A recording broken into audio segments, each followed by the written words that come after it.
Salve rapaziada, seja bem-vindo a mais um vídeo aqui no canal do Fabão. Vamos fazer o resumão aqui desse card do UFC Sacramento, Robocop contra Fluff. Meu irmão, 13 lutas, o card foi insano, muita luta acabando pela via rápida, teve poucas lutas indo para decisão, né? Fui ver aqui, foi apenas 3 lutas que foram para decisão. Sinistro, cara, um card muito bem casado. Vamos falar tudo aí, né? O que a gente acertou, o que a gente errou, o que poderia ter sido melhor. Vamos que vamos. Deixa o seu like, se inscreve, vamos pra cima. Primeira luta, Chanelle Dyer contra Elise Reed, uma luta bem tranquila, luta feminina, uma luta muito controlada pela Chanelle Dyer, né? Eu esperava ela começando um pouco mais positiva, né? No sentido de buscar mais o nocaute, mas fato é que ela, enfim, na distância ali, né, tava controlando. No terceiro round, não encontrou os golpes limpos, acho que a Elise Reed sentiu um pouco o gás também. E aí não deu outra, né? Ela acabou nocauteando. Cara, eu assumi esse risco no grupo VIP, tá? Eu tinha mandado a vitória da Chanelle Dyer, né? Indicado pra vocês, mas no grupo VIP eu peguei o nocaute, cara, né? Eu peguei o nocaute, que acabou dando bom. Então a gente começou o card bem. Na segunda luta, Jackson McVeigh contra o Wes Schultz, né? Cara, eu fui na zebra nessa, mas colocando um troco, né? Tinha recomendado pra vocês igualmente, porque tava pagando quase 3x no Wes Schultz, né? Eu peguei a cotação 2,80, né?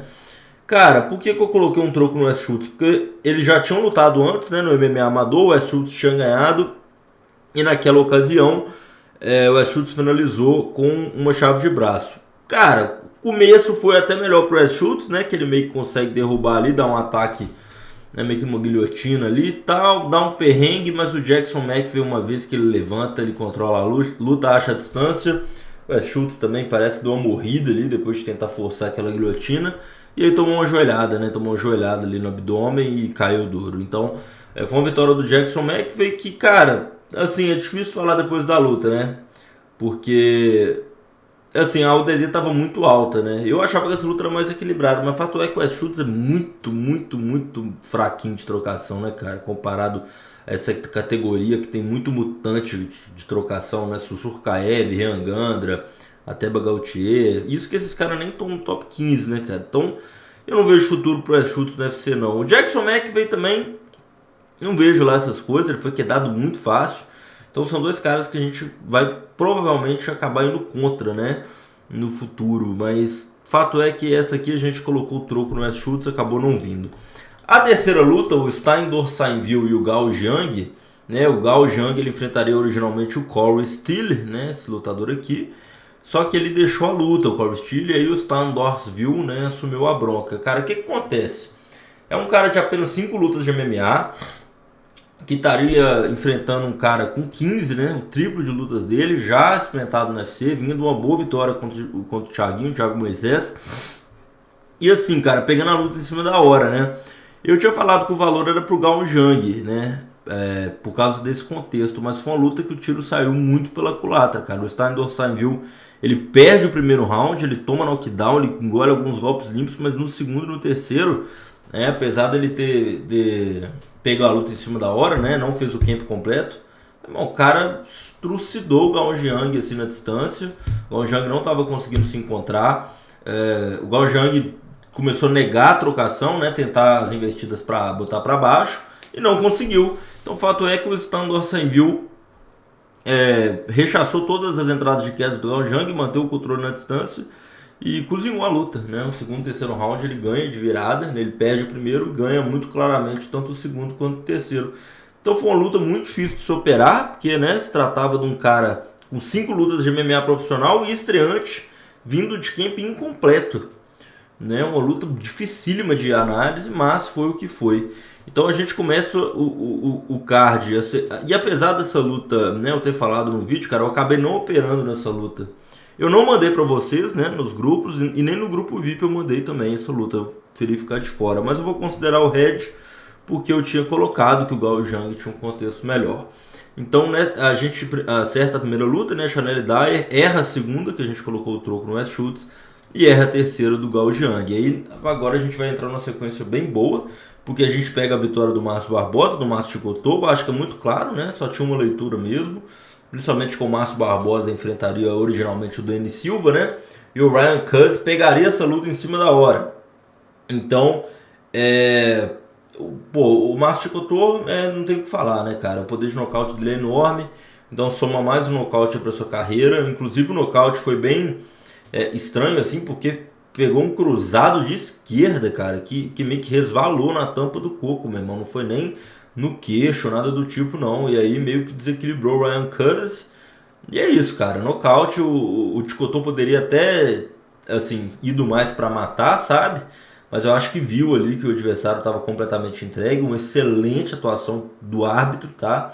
Diga-se de passagem, de perceber isso, de deixar a tolerância num tempo certo.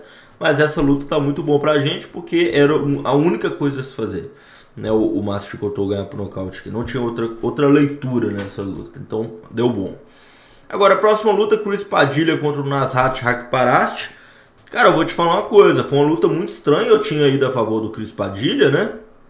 Um cara que, inclusive, eu tenho que te falar, mas me dá gringa esse Chris Padilha, tá? Nossa, eu nunca tomei um head com ele, cara. Nunca tomei um head com o Chris Padilha. Achei que ele entrou um pouco desligado, tá? Inclusive, eu pontuei o primeiro round para o Nasrat Haqparast, porque o Chris Padilha estava colocando muito pouco volume de golpe, e o Haqparast sempre estava deixando um golpe ali na troca, né? Na troca franca ali que eles estavam, então sempre estava sobrando um direto do Haqparast. E uma coisa que eu achei estranha assim também dessa luta é que o Padilha não investiu tanto nas cotoveladas, cara, que geralmente é tipo é literalmente a animação que ele faz, né? Ali, ó. Você vê até na foto aqui, não sei se dá pra ver. O apelido dele é taco, né? E ele faz com o braço dele como se fosse um taco, né? Sendo na ponta do taco o cotovelo. Então, o Padilha é um cara muito bom, mas eu senti falta, sim, desse começo mais impositivo por parte dele, né? Eu acho que isso em outras lutas, dependendo contra outros adversários, pode cobrar um preço. É algo que eu vou querer ficar olhando daqui mais pra frente. Agora, uma coisa que eu não entendi foi o terceiro round do Haqparast, cara, porque o segundo foi meio um round coringa, né? O primeiro eu pontei pro Haqparast, apesar do equilíbrio. O segundo eu achei bem equilibrado, assim, que você poderia pontuar tanto para um tanto para outro, mas no terceiro, cara, o Padilha cresceu de produção, colocou muito golpe, colocou cotovelada, cresceu no chutes na perna, pisões no joelho, que fez o Haqparast perder a base inteira.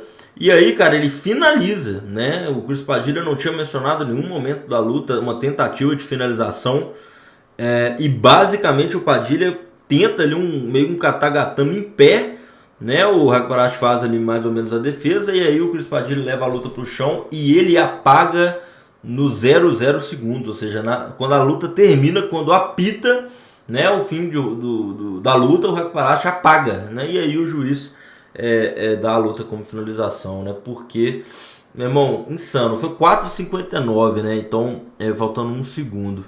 Enfim, cara, foi uma luta muito boa do Padilha, mas eu senti que ele teve que crescer muito de produção no terceiro round. Eu acho que ele tem que tomar cuidado nas próximas lutas aí, porque dependendo se ele perde 2 rounds e não consegue encontrar o que encontrou no terceiro, ele pode acabar pagando o preço por isso. Mas a gente pegou o green nessa luta, na vitória do Chris Padilha. Próximo confronto, Shamil Gaziev contra Kennedy Nzechukwu, né? Uma luta que durou 1 minuto e 20 segundos.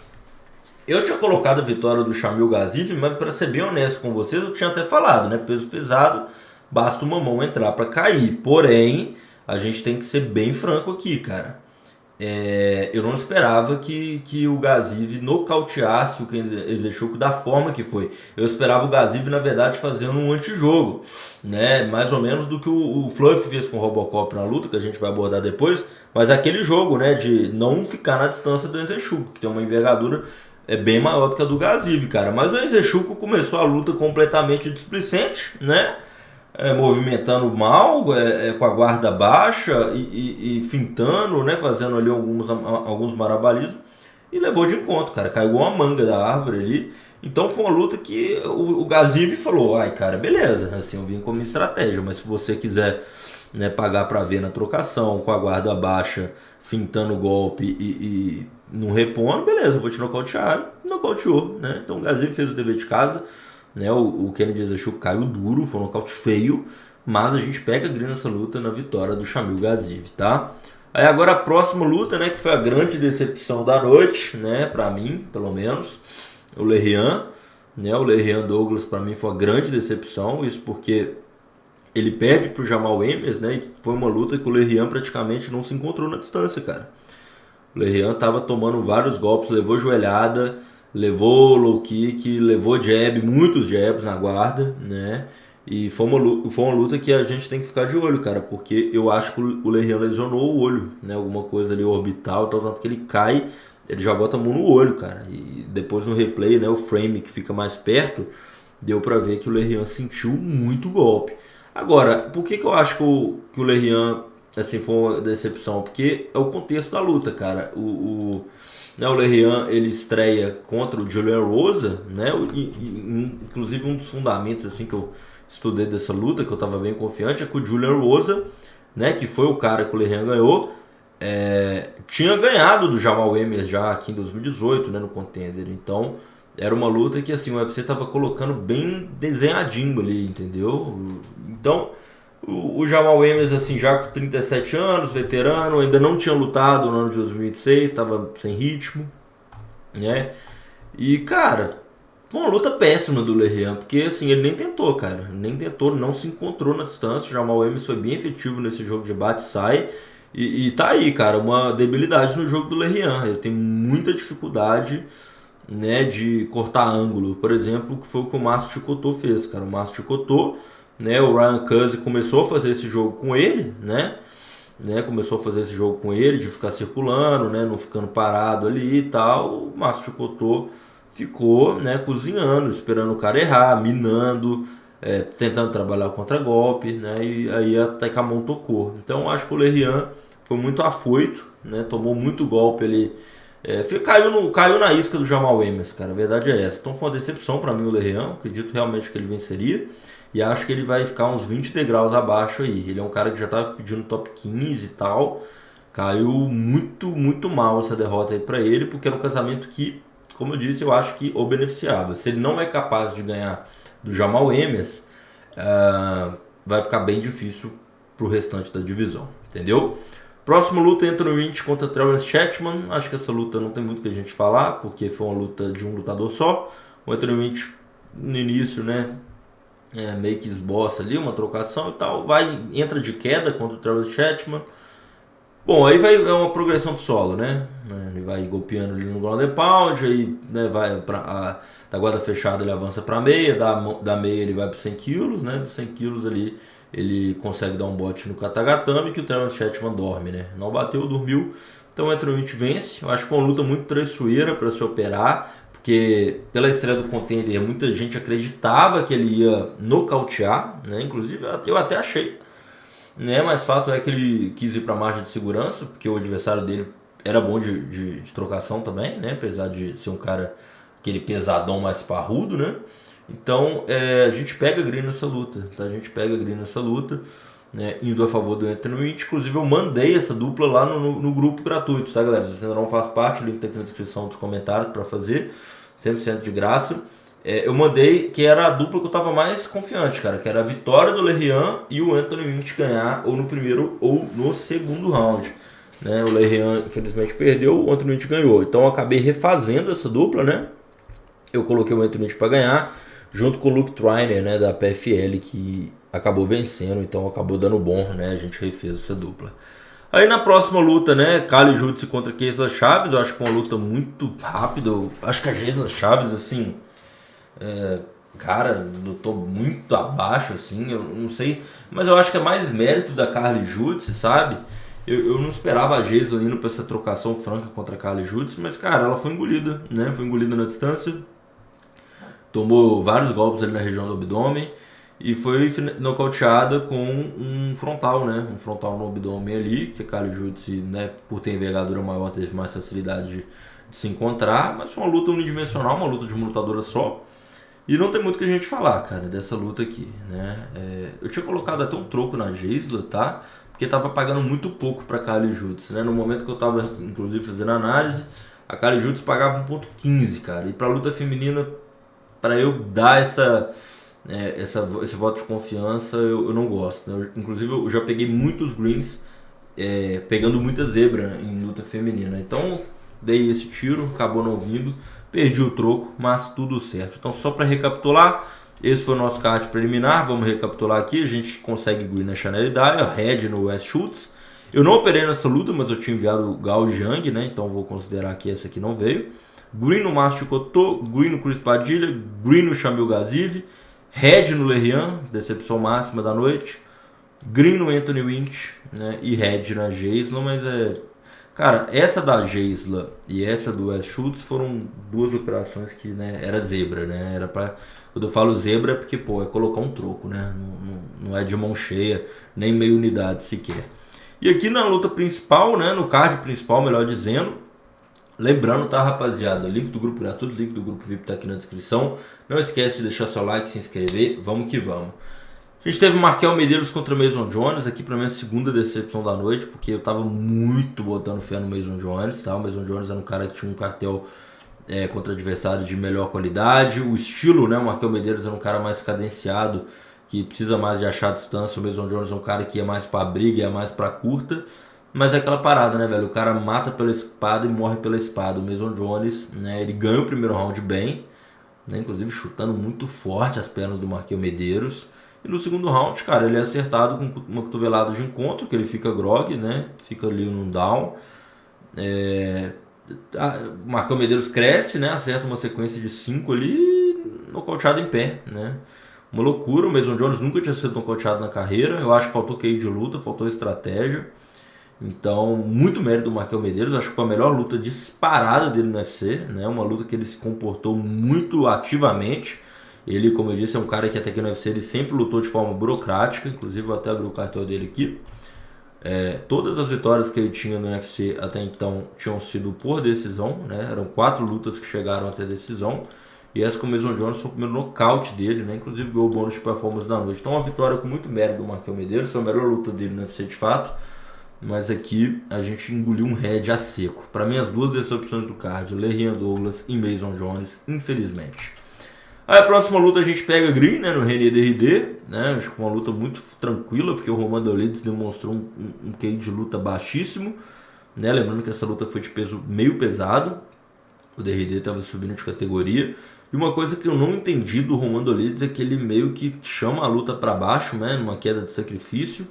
E o DRD, né, cara, só para lembrar vocês aqui, é um cara, faixa preta, né, que tem 14 vitórias por submissão, né, ou seja, e nunca foi finalizado, ou seja, é um cara que é bom de chão, tem muita noção, não mais que isso é a sua especialidade. Ele pega o Roman Dolidze aqui, cara, e o Roman Dolidze, desde que ele tenta essa queda de sacrifício, ele é engolido em pé, toma tranquilamente mais de 80 golpes na cabeça, até a contagem que eu tava vendo a luta. Tenta ali um leg lock, uns ataques na perna, que, né, o DRD, pela sua experiência, consegue rechaçar. E era nocauteado. Então acho que foi a pior luta da noite, assim, de escolha. Né? Ele e o Enzechuco, tranquilamente, foram os dois mais burros assim, da noite. E infelizmente a gente pegou o Green contra os dois, cara. Então a gente pegou o Green no Shamil Gaziv e pegou o Green no René DRD. Né? Essa luta eu acabei me ferrando, cara, no método de rounds também. Eu tinha colocado mais 1,5 rounds. Eu achei que ia ser uma luta muito mais controlada, uma luta em pé, que seria brigado pela distância, que ficaria muito no clinch. O Roman Dolidze resolveu ser um animal, né? Então a gente pegou o Green no René DRD e o Red no método de rounds. É a próxima luta, que pra mim foi a luta que foi mais inteligente da noite, o Vitor Petrino. Lembrando que o Vitor Petrino é um top 11 do ranking, enfrentando o Spivak, que até então era um top 6, né? E, cara, que performance incrível do Petrino, cara. Ele lutou muito bem, cara, porque assim, ele ganhou em pé, tá? Principalmente usando muitos chutes na perna, calf kick ali, low kick, região da perna inteira. Ele derrubou o Spivak, né? Ele conseguiu o double leg ali, levando para baixo. Ele ganhou a luta no chão. Cara, perfeito, cara. Perfeito. Acho que foi uma atuação perfeita. No primeiro round, que o Spivak estava mais no gás, ele começou a minar, né? Minou principalmente as pernas. No segundo round, que o Spivak já estava mais ou menos cadenciado, ele derrubou e segurou praticamente a luta inteira no ground and pound. E aí no terceiro round, cara, ele fez uma luta protocolar. Na minha opinião, até vencendo. Eu pontuei 3-0, né? Os 3 rounds favoráveis do Petrino. Ele fez uma luta cadenciada, né? De bate, sai, dá uma andada, pá, ameaça uma queda, volta. E é isso, cara. É isso que tem que fazer. Não tem que pagar pra ver, cara. Peso pesado, uma mão que encostar pode cair, pô. A gente viu o Shamil Gaziev e o Enzechuco, né? Muita gente estava acreditando que o Enzechuco ia nocautear o Gaziev. E olha o que deu. Então, uma vitória com muita inteligência e muito QI de luta, cara. Muita gente fala, mas se ele lutar assim, vai chegar no top 5, ele não vai ganhar. Vai pegar um Sergene, um Poatan, um Tom Aspinall, enfim. Mas, cara, até ele chegar lá é outros 500, né? Então, eu gostei muito da performance do Vitor Petrino, que, diga-se de passagem, desde que ele mudou de categoria, né? Que ele subiu do peso meio pesado para o peso pesado, 4 lutas e 4 vitórias. Então, foi um movimento acertado por parte dele. Então, a gente pega a green nessa luta. Então, a última luta do card, Gregory Rodrigues, o Robocop, contra o Anthony Hernandes, o Fluffy. Essa luta, a gente tem 2 palpites que a gente fez, né? Eu peguei a vitória do Anthony Hernandes, que deu head, e eu peguei mais 25 golpes significativos do Gregory Rodrigues, do Robocop, que eu vi lá no grupo, Stories, que deu o green com muita facilidade. Ele teve 150 golpes significativos, né? 25 eu acho que foi só de low kick que ele deu no Hernandes, cara. Mas, cara, falando da luta, acho que foi uma luta que os dois entregaram muito. O Robocop, muita gente, inclusive eu, tinha dúvida em relação ao gás dele, né? Por ele ter falhado contra o Cannonier. Mas, cara, eu acho que o X da questão dessa luta foi os chutes na perna do Gregory Robocop, cara. Né? O Anthony Rodrigues foi obrigado a lutar de canhoto. Isso minou o gás dele também, isso minou a força.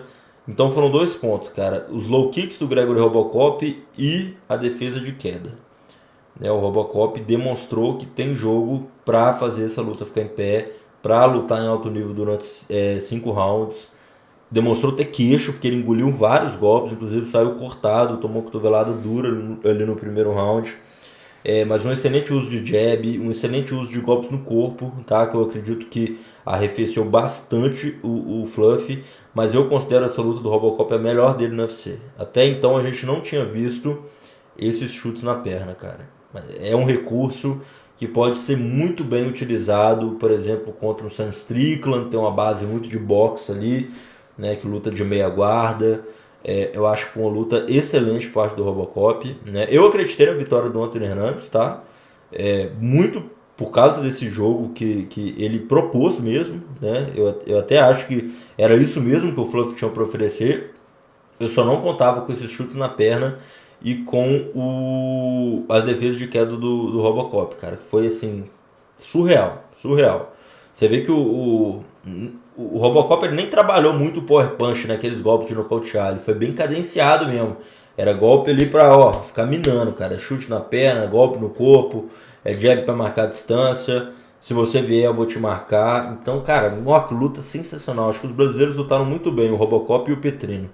Deu Brasil na luta principal e na luta co-principal. Agora, em relação ao Le'Ryan Douglas, em relação ao Mason Jones, ferraram o card, cara. Era pra ter sido um card com um aproveitamento muito melhor se não fosse essas lutas. E eram 2 lutas muito difíceis de ir contra. Ok? Deixa eu saber a opinião de vocês aqui, cara. A gente encerra por aqui o nosso vídeo de resumão do card. Tamo junto, forte abraço, valeu!